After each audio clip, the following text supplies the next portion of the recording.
அது என்ன பிரம்மச்சாரின்னு ஒருத்தங்க கேள்விப்பட்டிருக்கிறோம். நைஷ்டிக பிரம்மச்சாரின்னா என்னங்க அர்த்தம்? பிரம்மச்சாரிங்கிறவங்க திருமணம் செய்து கொள்ளாதவர்கள். நைஷ்டிக பிரம்மச்சாரி யார் தெரியுமா? மனதளவில் கூட ஒரு பெண்ணை கற்பனை கூட செய்து பார்க்காதவர்கள் தான் நைஷ்டிக பிரம்மச்சாரி. பசுமன் ஐயா நைஷ்டிக பிரம்மச்சாரி. 6 மாச கை குழந்தைய கையில கொடுத்தா கூட பெண் குழந்தையா இருந்தா வாங்க மாட்டார். மீனாட்சி பராசக்தி நல்லா இருக்கட்டும் பார். வயதான காலத்துல அவருக்கு உடம்பு சரியில்லாத போது மருத்துவமனையில சேர்க்கிறோம் சொன்னும் போது வேண்டவே வேண்டார். என்னை வீட்டிலேயே வச்சு மருத்துவம் பாருங்க, இல்லைன்னா விட்டுருங்க. ஏன் தெரியுமா? மருத்துவமனைக்கு போனா எப்படி பார்த்தாலும் ஒரு நர்ஸ் தனக்கு பணிவிடை செய்ய நேரிடும்.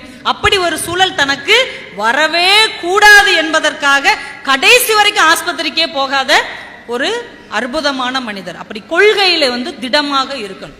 இந்த உலகம் நம்மை பார்த்து ஒரு விரல் சொல்லி நீட்டி பேசிவிடக் கூடாது என்பதிலே அவ்வளவு உறுதியாக இருந்த ஒரு மிகச்சிறந்த மனிதர் அவர். அதனாலதான் தேசியத்தையும் தெய்வீகத்தையும் தன்னுடைய இரு கண்களாக அவர் போற்றி வணங்கினார்.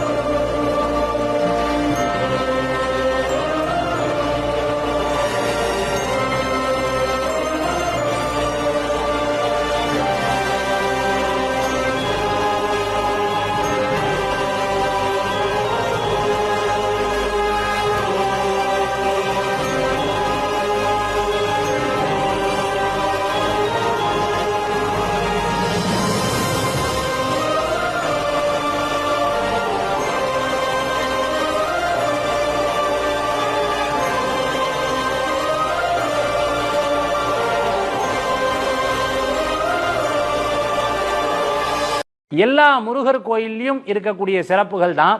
ஆனா இந்த முருகர் கோயில்ல மட்டும் காலையில முதல் பூஜைக்கு மேல குடுன்னு ஓடுவாங்க. என்னப்பா அப்படி நேரத்தை எதுக்கு ஓடுறாங்க அப்படின்னு நீங்க பாத்துட்டீங்கன்னா, நைட்டு இந்த மார்புல சந்தனம் வைப்பாங்க முருகருக்கு. அந்த மார்புல சந்தனம் வச்சு அந்த சந்தனத்தை எடுத்து பார்த்தா நிறம் மாறும். அந்த முருகன்கிட்ட நிறம் ஆகும். நைட்டு வரைக்கும் இருக்கக்கூடிய முருகர். நம்மெல்லாம் அலங்காரத்துல வேர்க்கிற சாமியெல்லாம் கேள்விப்பட்டிருப்போம். இரவு வேர்க்கிற சாமின்னா இந்த பழனி தண்டாயுதபாணி சாமிக்கு தான். காலையில பார்த்துட்டேன்னா அந்த வேர்வை துளி எதுல இருக்கும்? அந்த சந்தனத்துல இருக்கும். அந்த சந்தனத்தை கையில கொடுப்பாங்க. மற்றபடி நம்ம சந்தனத்தை நெத்தியில இட்டுப்போம். ஆனா பழனி முருகர் கோயில்ல காலையில கொடுக்கக்கூடிய சந்தனத்தை நாம என்ன பண்ணுவோம்? சாப்பிடுவோம். அதுதான் இந்த முருகர்கிட்ட இருக்கக்கூடிய. அவங்கிட்ட நாம முழுமையா என்ன பண்ணிருந்தோம்? சரணாகதி அடைஞ்சிருந்தோம். நான் எவ்வளவோ முயற்சி பண்ணேன் முருகா, என்னால முடியாது, நீதான் என்ன காப்பாத்தணும். கலியுகத்தின் கண்கண்ட தெய்வமாக விளங்கக்கூடிய உன்னுடைய திருவடிகளை நான் பிடிச்சிருக்கிறேன். நீ அருணகிரிநாதருக்கு அருள் பண்ணின, பாம்பன் சுவாமிகளுக்கு அருள் பண்ணின, வள்ளல் பெருமானாருக்கு அருள் பண்ணின, எனக்கும் நீ அருள் பண்ணணும் அப்படின்னு அவரை உறுதியா இறுக்கமா பிடிச்சு நம்பிக்கையோட 48 நாள் எனக்கு தா எனக்கு தா எனக்கு தா அப்படின்னு கேட்டா முருகன் தராமலா போயிருவார். அப்ப அந்த நம்பிக்கை, அந்த உறுதி வழிபாடு என்பது இந்த 48 நாட்கள் ஒரு மண்டலம் நமக்குள்ளே பிறக்கிற போது நாம் நினைத்த காரியம் நிறைவேற்றுவதற்கு உண்டான சூழல் அங்கே தானாக உருவாகிவிடும். ஆக இது அதி அற்புதமான பலன்களை நமக்கு பெற்று தருவதற்கு நாமே தான் முயற்சி செய்யணும். நமக்கு வேணும்னா நாம தான் செஞ்சுக்கணுமே தவிர நான் கும்பிட்டேன் எனக்கு கிடைக்கல, நான் போன வருஷம் வரதா இருந்தேன், நான் இந்த வருஷம் வரதா இருந்தேன் அப்படின்னா வருஷத்துக்கு ஒரு முறை தானே கேட்கிறோம். ஆனா எல்லா பிணியும் எந்தனை கண்டால் இல்லாதோட நீ என கருள்வாய்.